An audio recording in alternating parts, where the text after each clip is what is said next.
Hey guys, welcome back to a brand new video. Now today I wanted to do a bit of a different style of video. This is a kind of a vlog, if you like.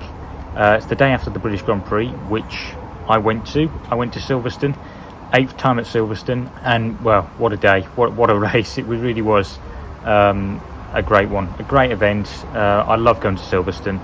As I said, I've been there many times before, and this one actually, I think, in terms of, if we're just looking at the race as a whole, I think it probably was maybe the best one I've been to as yet. I've been very fortunate to go to some great British Grand Prix over the years. 2015, Hamilton's winning the wet there. 2021, when Hamilton and Verstappen clashed on the opening lap. And then we had obviously Hamilton making a comeback after his 10-second penalty for the incident and catching and passing Charles Leclerc to win the race. Then last year, of course, Hamilton winning again, obviously ending his long period without a victory. Silverstone is always box office. It's no wonder that it's one of the favourite circuits of all the drivers and all the fans on the Formula One calendar. Once again, it really just delivered. It's a long day. It's a long, tiring day. I was pretty knackered by the end of it, but it's totally worth it. You know, for a day's ride out to go and enjoy Formula One at the home of British motorsport at Silverstone, and boy, was it quite a day, not just in terms of the racing that we got, but obviously it's such an action-packed event. You've got obviously Formula 4 this year that was on the roster, Formula 3, Formula 2. You had the Red Arrows, as always, going over the circuit just before the start of the race. You had an Eddie Jordan tribute as well, obviously. We lost Eddie at the start of this year, so there was a tribute to celebrate his life and his career in Formula 1 as a team owner. Some of the old Jordan cars were going around the circuit, so that was really nice. There's just plenty going on. You don't have to be a Formula 1 fan to enjoy Silverstone. You know, if you're not big into Formula 1, if you go to Silverstone, you will enjoy it and you will fall in love with the sport. And if you've never been to Silverstone, I urge you to go. It's a must do. Whether you go for just the Sunday like I did, I've done the full days as well, Thursday to Sunday.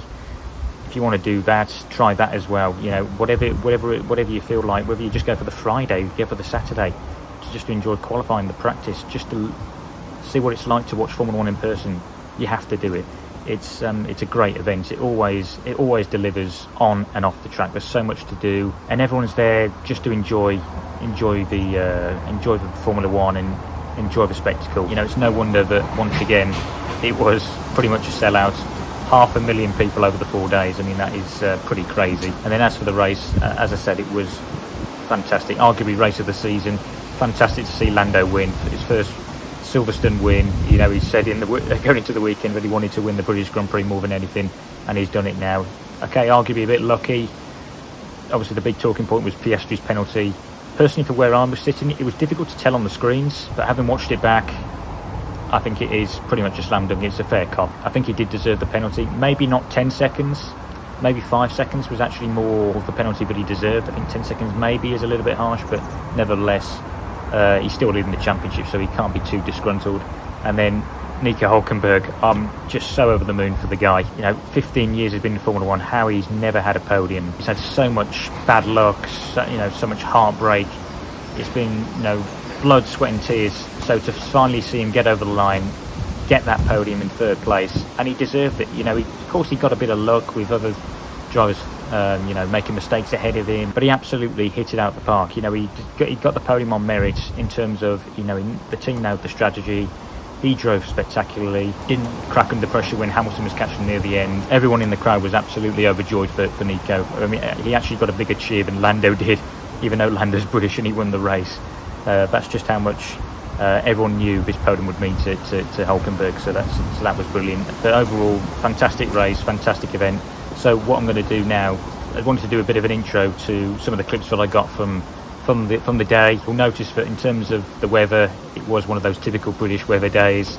We literally got drenched 3 or 4 times, and yet I don't know if you can tell on the camera, I got a bit sunburnt as well. I mean, that's just Britain for you. The fact that you can get soaking wet and sunburnt on the same day is just typical British weather. But it didn't dampen anyone's spirits. Everyone enjoyed the race, and as a day out, fantastic. I should also say the after party after the race was fantastic. Some great acts. There was another tribute to Eddie Jordan. His band Eddie and the Robbers and Mike and the Mechanics came together. We actually had some of his old drivers on stage. Damien Hill was playing the guitar. You had Johnny Herbert, Eddie Irvine, David Coulthard, Heinz Harald Frentzen, some of the old Jordan drivers and some of his old friends up on stage, which was fantastic. And then we also had the McLaren drivers come up on stage for the after party as well, and spoke to the crowd, Lando and Oscar.